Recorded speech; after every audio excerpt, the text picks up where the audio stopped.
So the theory that I chose was cognitive dissonance. I heard a little bit about cognitive dissonance in one of my previous classes. However, when I started taking this class and learning more about it, it became a little more interesting to me.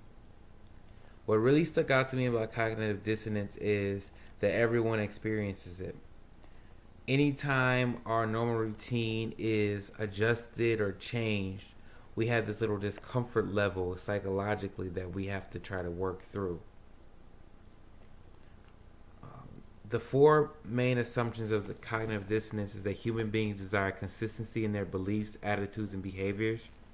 Dissonance is created by psychological inconsistencies. Dissonance is an aversive state that drives people to actions with measurable effects. And dissonance motivates efforts to achieve consonance and efforts toward dissonance reduction. So in the following clip, you'll see how one character went from not liking the way things were to eventually coming back and trying to do everything possible to be a part of the team. And the clip is from Coach Carter. You will attend all your classes, and you will sit in the front row of those classes. Yo, this a country-ass nigga, dog. Excuse me, did you say something, sir? Worm was wondering, are you some country church nigga with your tie on and all that? Right. That's what you trying to say, right? And what is your name, sir? I'm Timo Cruz, sir. Well, Mr. Cruz and Mr. Worm. What you should both know is we treat ourselves with respect. We don't use the word nigga. Are you some preacher man or some shit? Cause God ain't gonna do you no good in this neighborhood. Okay, Mr. Cruz. Leave the gym right now. For what? I'll ask you one last time to leave the gym before I help you leave. Before you what? Do you even know who I am? From what? So as you can see from this situation that Timo was not happy with the way that Coach Carter was trying to change things, and he challenged him. But because Coach Carter had all the power in this situation, he couldn't do anything about it. The next clip you'll see is Timo and the rest of his former players talking about their first game. And Timo is going through a dissonance phase where he's trying to talk negatively about the team even though they won. It was the worst game I've ever seen in my life, man. I thought that shit would never end. I was dying up in the bleachers. That's right, though. You were in the bleachers, though, weren't you? We're on the court handling our business. That's right. We 1-0, bitch. Yo, on the real, Hercules is weak, B. And y'all barely beat him. Damn, Timo, why you throwing salt, man? We undefeated. Show us love, son.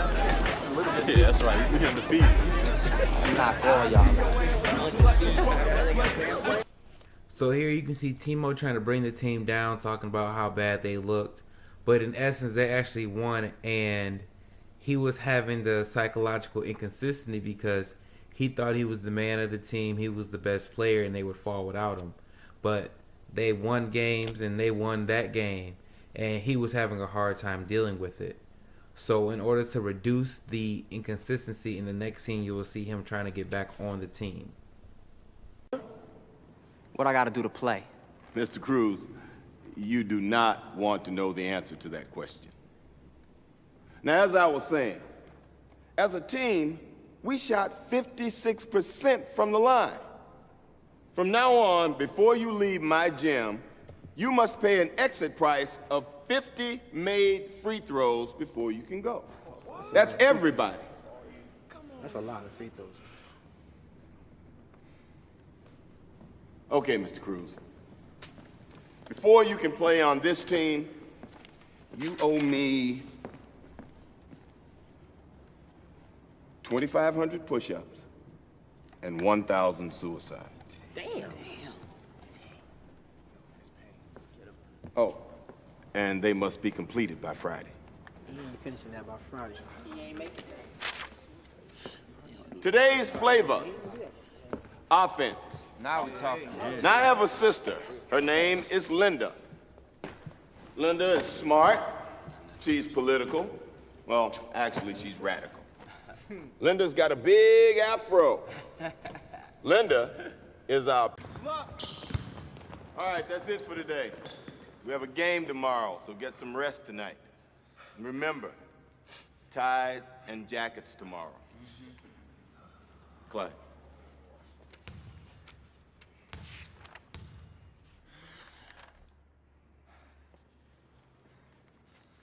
Mr. Cruz, I'm impressed with what you've done, but you came up short. You owe me 80 suicides and 500 push-ups. Please. In the end, you can see that Timo changed his whole perspective and did everything he could to be back on the team. He came up a little short in the end, but the team helped him with what he came up short with, and he was able to get back on the team.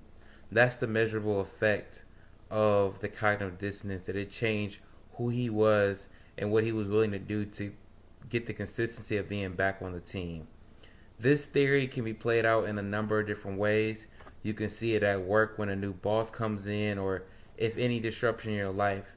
You'd go to great lengths in order to correct the discomfort that you have.